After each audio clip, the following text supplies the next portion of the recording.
الحمد لله رب العالمين والعاقبة للمتقين ولا عدوان إلا على الظالمين وصلى الله على نبينا محمد وعلى آله وصحبه أجمعين أما بعد فمرحبا يا طالب العلم في قناة مبادئ العلوم الشرعية. Bienvenue à tous sur notre chaîne Mabadi al-Ulum al-Shar'iyya pour une nouvelle vidéo. Voici la deuxième partie de la 9e leçon de Tuhfatul Atfali. Ceci est la dernière vidéo d'étude de ce poème. Nous avons vu précédemment que al-Mudud al-Far'iyya sont de 3 catégories. Wujub, Jawaz, Waluzum. Al-Wujub, nous avons vu al-Maddu al-Muttasil, al-Jawaz, al-Munfasil, wal-Aridu li-Sukun, wa Maddu al-Lin. Al-Luzum, nous avons vu al-Maddu al-Lazim.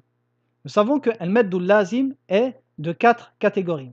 Lazimun, kalimiyun, mukhaffafun, wa lazimun, kalimiyun, muthaqqalu, wa lazimun, harfiyun, mukhaffafu, wa lazimun, harfiyun, muthaqqalun. Ce qui nous donne en tout 4 types de med. ثم قال سليمان الجمزوري رحمه الله تعالى: واللازم الحرفي أول السور وجوده وفي 8 انحصر يجمعها حروف كم عسل نقص وعين ذو وجين والطول أخص. L'auteur ici nous dit: المد اللازم الحرفي وجوده في أول سور. Al-Madd al-Lazim, al-Harfi, celui qui se trouve dans al-Huruf al-Muqatta'a, se trouvera au début des sourates, de certaines sourates. وَفِي ثَمَانِ أَحْرُفٍ إِنْحَصَرَ. Et ce Madd al-Lazim al-Harfi se trouvera seulement dans 8 lettres. Ces lettres sont présentes dans la parole يَجْمَعُهَا حُرُوفُ كَمْ عَسَلْ نَقَص. Toutes les lettres de al-Huruf al-Muqatta'a qui ont un Madd Lazim Harfi sont présentes dans ces 3 mots. Kam, Asal, Naqas. Le Kaf, le Mim, le Ayn, le Sin, le Lam, le Nun, le Qaf et le Sad. وعين ذو وجين فيجوز فيه المد بأربع حركات ويجوز فيه المد بست حركات. L'auteur nous dit Al-Ainu ذو وجهين. Quant au Ayn, il est possible de le lire de 2 manières. La première, بأربع حركات. C'est ce qu'on appelle at-tawassut. Et la deuxième, bi-sitti harakat, comme le reste des med lazim harfi. Et c'est ce qu'on appelle al-ishba'. Ensuite, il nous dit wat-tulu bi-sitti harakatin akhas. Wat-tulu akhas, c'est-à-dire que le fait de le prolonger de 6 harakats est préférable. Et c'est la manière la plus connue des lecteurs. Sachez que al-ayn de huruf al-muqatta'a se trouvera seulement dans 2 versets. Le premier dans Surat Maryam, Kaf, Ya, Ha, Ayn, Sad. Et le deuxième, Ayn, Sin, Qaf. Donc dans ces 2 versets, vous pourrez lire le Ayn de 2 manières. La première en faisant seulement 4 harakat et la deuxième en faisant 6 harakat. Et il est préférable de le faire de 6 harakat. Nous dirons Kaf, Ha, Ya, Ayn, Sad. Le deuxième verset, Ayn, Sin, Qaf. J'attire votre attention sur une chose. Le Ayn, comme nous le savons, s'écrira Ayn, Ya, Nun. Le Nun est sakina, il possède un soukoun. Alors pensez également à appliquer les règles de Ahkamun Nun et Sakina. Ce qui veut dire que le Nun, qui fait partie du Ayn ici, va rencontrer un Sad. La règle ici sera al-Irfa. Vous direz Ayn, Sad.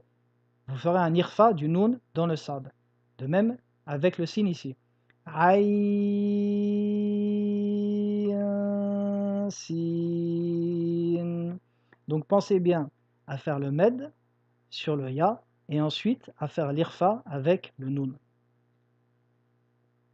ثم قال الناظم رحمة الله عليه: وما سوى الحرف الثلاث لا ألف فمده مدا طبيعيا ألف وذاك أيضا في فواتح السور في في لفظ حي طاهر قد انحصر ويجمع الفواتح الأربع عشر سله سحيرا من قطع كذا اشتهر.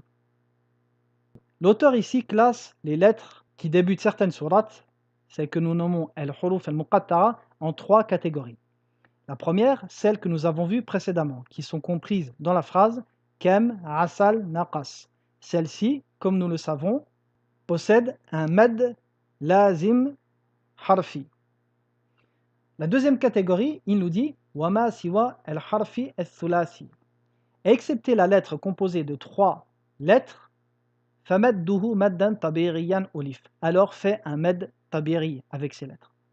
Excepté el-alif. Il nous dit la el-alif. Ensuite, l'auteur nous dit وَذَاكَ أَيْضًا فِي فَوَاتِحِ السُّوَرِ. Et ces lettres-là également, nous les trouverons au début de certaines sourates. فَوَاتِحِ السُّوَرِ, c'est le pluriel de Fatiha, c'est-à-dire littéralement celle qui ouvre l'ouverture de certaines sourates. Fi lafzi hayyin tahirin, et nous les trouverons dans la parole hayyin tahirin, c'est-à-dire les lettres qui ont un med tabiri. Elles sont comprises dans ces deux mots. Hayyin, le ha, le ya, le ta, le ha et le ra. Wa yajma'u al-fawatih al-arba' ashar. Silhu suhayran man qata'aka zashtahar. Et toutes les lettres comprises dans fawatih as-suwar, dans les huruf al-muqatta'a, sont au nombre de 14. Elles sont présentes dans la parole Silhu suhayran man qata'aka. Donc le sad, le lam, le ha, le sin, le ha, le ya, le ra, le mim, le nun, le qaf, le ta, le ayn et le kaf.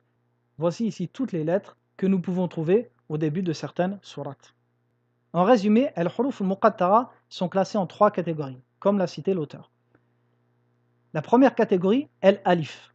El-alif, la madda fihi. Il n'y a pas de med dans cette lettre. Nous dirons alif, lam, mim. Pas de med dans le alif. La deuxième catégorie, les lettres qui sont comprises dans la parole, hayyin, tahir. Donc le ha, le ya, le ta, le ha, le ra. Ici, comme l'auteur l'a cité, c'est un med tabiri. Nous dirons hamim, taha, taha. Donc med tabiri et med tabiri. Troisième catégorie, les lettres qui sont comprises dans la parole kem, asal, naqas. Ici, c'est un med lazim harfi. Kaf, alif, lam, mim, et ainsi de suite. Excepté le ayn, où nous avons deux lectures possibles, 4 ou 6 harakat. Fawaidu fi al-huruf al-muqatta'a. Sachez que al-huruf al-muqatta'a, ces lettres par lesquelles Allah a débuté certaines sourates, sont sujettes à divergence chez les interprètes du Coran. Certains voient que ces lettres ne peuvent être interprétées. Leur science ne revient qu'à Allah seul. D'autres voient que ces lettres sont des noms du Coran. D'autres ont même dit qu'elles sont des noms de Allah Azza wa Jal. Ibn Abbas, quant à lui, a dit que chacune de ces lettres représente un mot. Alif Lam Mim, c'est-à-dire Ana Allahu A'lam. Et beaucoup de savants, parmi eux Cheikh l'Islam Ibn Taymiyyah, voient que ces lettres ont pour sagesse de défier les Arabes de l'époque du prophète sallallahu alayhi wa sallam. C'est-à-dire montrer que ce Coran est dans votre langue. Ce Coran a été révélé par les mots que vous employez, par les lettres que vous utilisez au quotidien. Alors imitez-le si vous en êtes capable. Et la preuve de cela est que toutes les fois où Allah a débuté une sourate par ces lettres, il les a fait suivre par le rappel du Coran ou du kitab. Alif Lam Mim, dhalika al-kitab. Hamim wal kitab al-mubin. Taha ma anzalna alayka al-Qur'an litashqa. De telle sorte que ces lettres nous informent sur le statut et le caractère de ce livre, du Coran. Mais sachez également que dans al-huruf al-muqatta'a, il existe beaucoup de sagesse. Parmi celles-ci, adaduha arba'a ashrata harfan. Fahiya nisfu adadi al-hurufi kulliha. Ces lettres sont au nombre de 14. Elles sont la moitié des lettres de l'alphabet arabe, qui sont au nombre de 28. Deuxièmement, al-huruf al-muqatta'a tashtamilu ala ansafi ajnasi sifati al-huruf. Nous avons étudié auparavant sifat al-huruf. Nous savons qu'elles sont au nombre de 10. chacune des caractéristiques des lettres possède un nombre de lettres limité. Eh bien, sachez que toutes les lettres qu'Allah a rappelées dans ces 14 lettres représentent dans chaque caractéristique la moitié exacte du nombre total de lettres dans chaque caractéristique. Regardez. Hurufu al-hams. Comme nous le savons, Hurufu al-hams sont comprises dans la parole Fahathahu sharsun sakat. Elles sont au nombre de 10. Le fa, le ha, le tha, le ha, et ainsi de suite. De ces lettres-là, Allah en a mentionné que 5, la moitié. Le sad, le kaf, le ha, le sin, le ha. Un autre exemple, Hurufu al-shidda, qui sont comprises dans la parole ajid, qatin, bakat, ce qui nous fait 8 lettres. Allah en a mentionné 4. Alif, le kaf, le ta et le qaf. Et ceci dans chacune des caractéristiques des lettres de la langue arabe. Allah a mentionné à chaque fois la moitié du nombre total de lettres pour chaque caractéristique.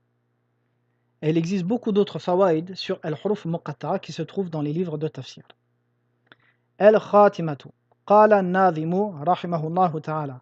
وتم ذا النظم بحمد الله على تمامه بلا تناهي ثم الصلاة والسلام أبدا على ختام الأنبياء أحمدا والآل والصحب وكل تابع وكل قارئ وكل سامع أبياته ند بدا لذي النهى تاريخها بشرى لمن يتقنها. Donc l'auteur ici finit son poème par les louanges d'Allah et la prière et le salut sur le prophète sallallahu alayhi wa sallam, ainsi que sur sa famille et ses compagnons, de même que ceux qui les ont suivis, wa kulli qari'in, et ceux qui lisent le Coran, wa kulli samiri, et ceux qui le suivent. قوله ند بدا أشار هنا إلى عدد أبيات هذا النظم. L'auteur nous dit أبياته ند بدا.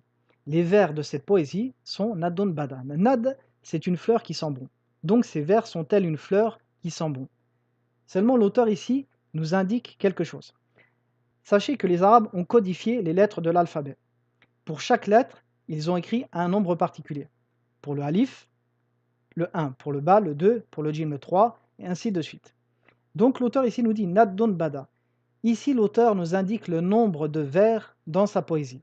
Regardez, le Nun indique 50, le Del 4, le Ba 2, le Del 4, et le Alif 1, ce qui nous fait 61, et 61, c'est le nombre de vers dans cette poésie. Donc il nous qualifie sa poésie par quelque chose qui sent bon, et également il nous indique le nombre de vers. Ensuite il nous dit قوله بشرى لمن يتقنها أشار هنا إلى تاريخ كتابة هذا النظم. بشرى لمن يتقنها, et ces vers sont une bonne nouvelle pour ceux qui les maîtrisent. Mais également ici, il nous indique l'année d'écriture de ce poème. Regardez. Bushra liman yutqinuha, donc le ba pour 2, le shin 300, le ra 200, le alif maksura 10, et ainsi de suite, ce qui nous donne 1198, l'année d'écriture de ce poème. Et voici la fin de notre étude de ce poème. Wa sallallahu ala nabiyyina Muhammadin wa ala alihi wa sahbihi wa sallam wa akhiru da'wana anil hamdulillahi rabbil alamin.